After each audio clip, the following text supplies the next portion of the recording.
وطنا كان فيها ذا مقام ودولة، فخير له جمع الفضائل لا الذهب.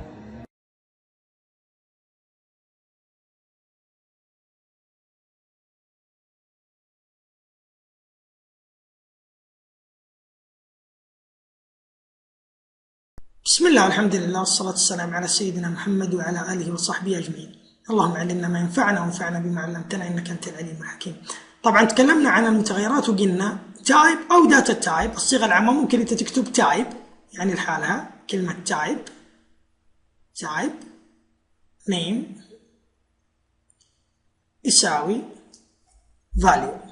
جميل، يساوي value. تايب النوع، وحنتعرف على الأنواع بإذن الله. النيم الاسم، بعدين الفاليو. هذه الصيغة العامة. جميل. الآن نجي لموضوع ثاني. هنا نبغى نتكلم عن جزء السايز. الآن الجزء تبع السايز يختلف من نوع إلى نوع.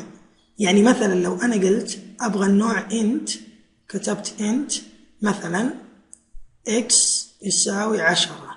الانت كل نوع طبعا له ايش؟ كل نوع له حجم معين يحجزه في الذاكرة. فمثلا التشار او الكاركتر ياخذ خلية واحدة. الانتجر بعض الأنظمة ياخذ 4 خلايا، يعني ممكن ياخذ هذه الخلايا ال4. الدبل ممكن ياخذ 8 خلايا. الفلوت ياخذ 4. فيختلف من نظام لنظام. بس انا حبيت انوه لموضوع السايز. في البداية أنا يوم شرحت كتبت انت يساوي 10 وخزنت 10 هنا، هذا بس للشرح. لكن فعليا لما أنا أكتب انت واي يساوي 10، ال4 الخلايا دي حتحجز لواي، حيخزن 10 فيها. لأنه هنا لو جينا نقسم كل خلية حتكون 1 بايت. 1 بايت معناته كل خلية تساوي 8 بت، صح ولا لا؟ لأنه البايت الواحد تساوي 8 بت، فهنا مقسمة كم؟ 8 أقسام. طيب، فالانت معناته ياخذ 32 بت، لانه هو ياخذ كم خليه؟ ياخذ 4 خلايا، وكل خليه ببايت، صارت 4 بايت. فلما نقول 4 في 8 يطلع معانا 32 بت للانتجر او الانتجر عفوا. فال 32 بت 4 بايت. الفلوت ياخذ زي الانتجر. الفلوت العدد ايش؟ العدد العشري. الدبل هو نفس الفلوت بس يختلف عنه انه ادق، يعني هذا الفلوت عدد بفاصلة عشرية. هذا الدبل برضو بفاصلة عشرية، بس ايش الفرق؟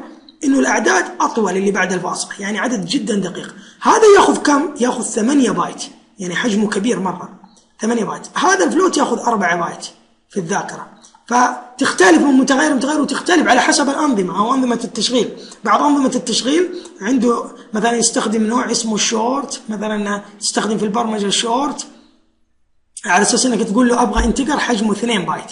لونج وزي كذا، يعني في تفاصيل جدا إضافية. بس أنا حبيت أوضح مفهوم السايز هنا، إنه مو شرط يأخذ سيل واحدة، ممكن مجموعة سيلز. فهذه هي الفكرة العامة من وراء أنواع البيانات وأحجامها. صلى الله وسلم على سيدنا محمد وعلى آله وصحبه أجمعين.